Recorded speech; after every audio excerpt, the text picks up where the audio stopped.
बाबर का हम देख रहे हैं T20 में परफॉर्मेंस ऐसा सच नहीं आई, फिर हम टेस्ट में भी देखा कि आल्दो के थोड़ी सी अच्छी इनिंग्स उन्होंने खेली हैं साउथ अफ्रीका के अगेंस्ट, बट फिर ये इधर फेलियर हुआ।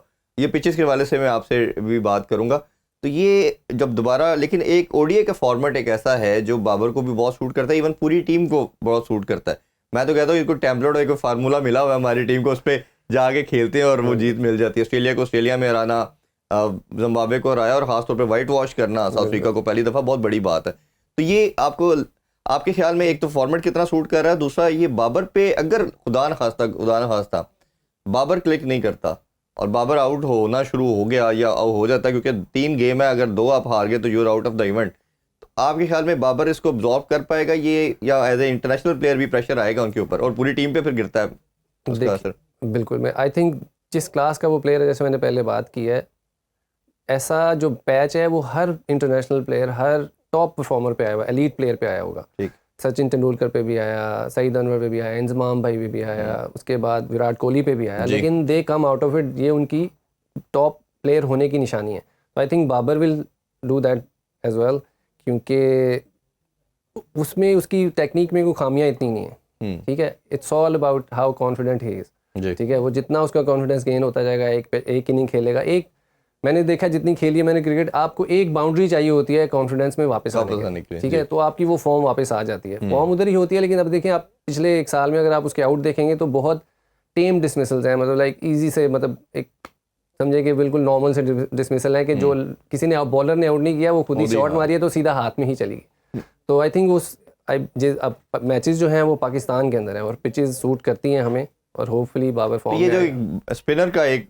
टैग लग गया कि जी बाबर आ गया, स्पिनर लेके आए, खासतौर पे लेफ्ट आर्म लेके आए तो वो विकेट मिल जाती है, तो आपके ख्याल में ये भी उनको कहीं ना कहीं हैम्पर कर रहा होगा? देखें, अगर हैम्पर कर भी रहा होगा तो उसने उसकी प्रैक्टिस लाजमी की होगी, क्योंकि अब एक बड़ा इवेंट है और वो अगर ओपन कर रहा है तो उसने उसकी प्रैक्टिस लाजमी उस पर की होगी, कहीं ना कहीं पिचेस पे कोचेस के साथ मिल के, स्पिनर्स लगा के, तो वो उसकी प्रैक्टिस करके आया होगा। तो आई होप कि वो जो प्रैक्टिस कर रहा है तो वो हमारे लिए एक फ़ायदेमंद साबित हो। बिल्कुल। अच्छा, ओपनिंग के हवाले से ना 2 डिस्कशन और भी हो रही हैं, लेकिन मेरे जो सोर्सेज हैं उसके मुताबिक ये है कि बाबर को डिसाइड कर लिया गया, Babar will do the open with Fakhar Zaman.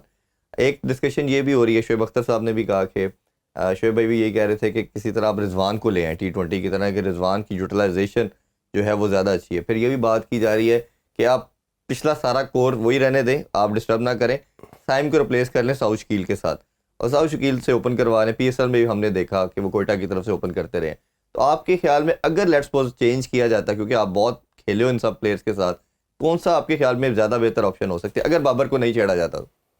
जैसे मैंने पहले कहा, आई थिंक तैयब ज़्यादा बेहतर ऑप्शन है, क्योंकि वो फर्स्ट क्लास में और T20 वनडे में ओपन कर चुका है लाहौर के लिए।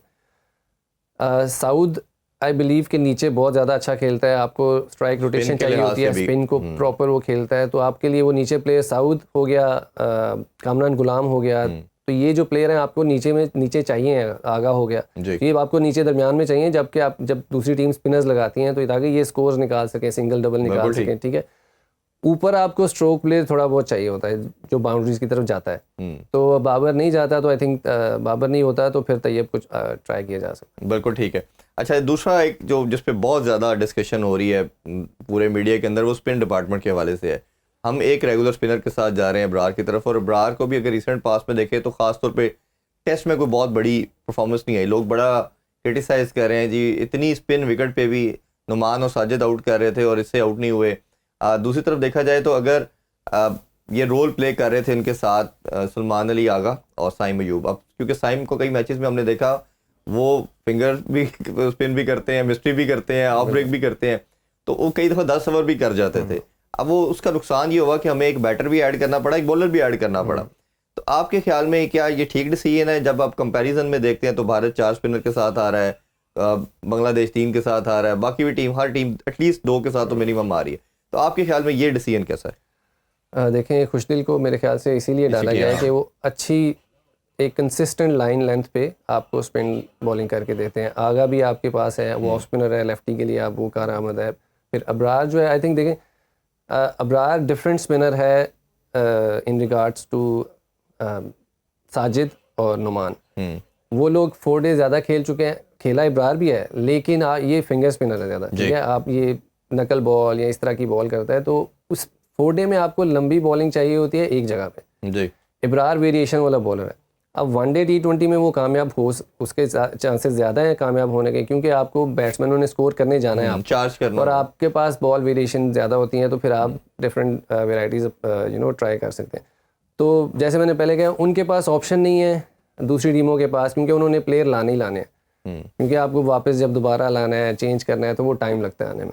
ठीक है, पाकिस्तान में अब आपके पास अवेलेबल सारे बैकअप में मौजूद हैं, कुछ भी होता है तो आप कभी भी चेंज कर सकते हैं। तो ये जो सुफियान मुकीम को कैरी किया गया और अभी साजिद और नुमान ने भी अच्छा परफॉर्म किया, क्या आपके ख्याल में इनमें से किसी एक को रखना चाहिए था, या यही कोर आपको लगता है कि ये ज़्यादा बेहतर कम्बिनेशन? देखिए, अब फिर आप सुफियान मुकीम को डालते तो फिर आप 2 स्पिनर्स डालते तो आपको एक ऑलराउंडर निकालना पड़ना। अगर ऑलराउंडर ना निकालते तो अगर आप लोगों का ये भी मानना है कि अगर डगआउट में बिठाना है तो आप हसनैन को ना डालते, क्योंकि आपको पता है शाहीन, नसीम और हारिस ही खेलेंगे।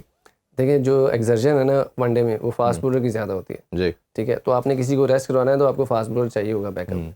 स्पिनर का ये है कि स्पिनर शॉर्ट रन से करते हैं, वो इतना उनको इतनी एक्सर्जन नहीं होती जितनी फास्ट बॉलर को होती है, इसलिए आई बिलीव उसके पीछे जो मेंटालिटी है वो यही होगी कि हमें बैकअप में फास्ट बॉलर तो लाजमी चाहिए। जी ठीक है, इसके अलावा सुफियान बहुत अच्छी ऑप्शन है। ठीक है, एज अ बैकअप आप रख सकते थे, लेकिन अब जो इनको उसको बेहतर भी फील हुआ, हाँ जी, देखें वो अब फ़ौरन से आते ही आप एक और चीज़ भी होती है कि आपने फिटनेस लेवल कितना रखा हुआ है। जी ठीक है, वो अभी इंजरी से वापस आया था, फिर सीधा T20 वनडे खेला और फिर सीधा पाकिस्तान के लिए खेला, तो जो लोड आप डालते हैं तो आपको देखना है कि हाँ ये इतना लोड जो है वो बर्दाश्त कर सकेगा या नहीं कर सकेगा। तो आई बिलीव उसमें से कुछ ना कुछ। मैं वैसे आपको उमैद भाई बताऊं, मैंने जितने लड़के देखे ये स्पिनर, सुफियान है, लेकिन मुझे फैसल अकरम सबसे बेहतर लगा। उसका कंट्रोल, उसका स्पिन, वो समहाउ रिलेट करें तो अर्ली मैं कह रहा हूँ, लेकिन कुलदीप यादव से वो बहुत रेलिवेंस है उसकी। मुझे तो ये समझ नहीं आई कि जिम्बाब्वे के 3 मैचेस के बाद उसको बाहर क्यों कर दिया गया। एटलीस्ट उस लड़के को कैरी करते। इवन हम T20 कप, चैंपियन कप भी देख रहे थे, उसमें बेचारा डगआउट में बैठा था। एक लड़का पाकिस्तान खेल के आया, मुझे तो ये भी माइंडसेट समझ नहीं आता। देखिए, वो तो उस टीम की मैनेजमेंट का है ना कि उन्होंने क्या, उनकी प्लानिंग क्या थी जीतने की। हर एक का प्लान होता तो यही है ना कि जीतना है हमने, तो उसमें जो उनकी टीम के लिए जो बेहतर फिट करता है प्लेयर, वो उसको डालते हैं। आई थिंक फैसल अकरम जो है वो लॉन्गर फॉर्मेट के लिए ज़्यादा बेहतर है, क्योंकि वो ज़्यादा देर एक जगह पे बॉल कर सकता है एक स्पॉट पे। ठीक है, सुफियान मुकीम के पास ज़्यादा वेरिएशन है, क्योंकि वो उससे थोड़ा सा डिफरेंट एक्शन है, थोड़ा तेज़ करता है, स्लो भी करता है, फ्लिपर भी करता है, तो आई थिंक उसको इसलिए शॉर्टर फॉर्मेट में ट्राई किया। और ये दोनों को उन्होंने ट्राई करके पीसीबी ने देख लिया। आई थिंक ये हमारे पास बैकअप तो मौजूद है, हमें ये नज़र आ गया कि हम इसको आगे खिला सकते हैं। तो अब उनको अपनी बारी का इंतज़ार करना है। ऐसे ही। और मेरा ख्याल है फैसल अकरम थोड़ा खींच के बॉल करता है, जो फैसल जो है वो लूप देता है और सुफियान ज़रा खींच के करता है, वो इसलिए T20 में उसको ज़्यादा प्रेफरेंस दी जा रही है। अभी ब्रेक से बढ़ते हैं जी। ब्रेक से वापस आके ये बात करेंगे कि ये डोमेस्टिक की क्या वैल्यू है, और डिबेट ये भी की जा रही है कि डोमेस्टिक के लड़कों को परफॉर्मेंस के बाद क्यों नहीं डकिया जा रहा।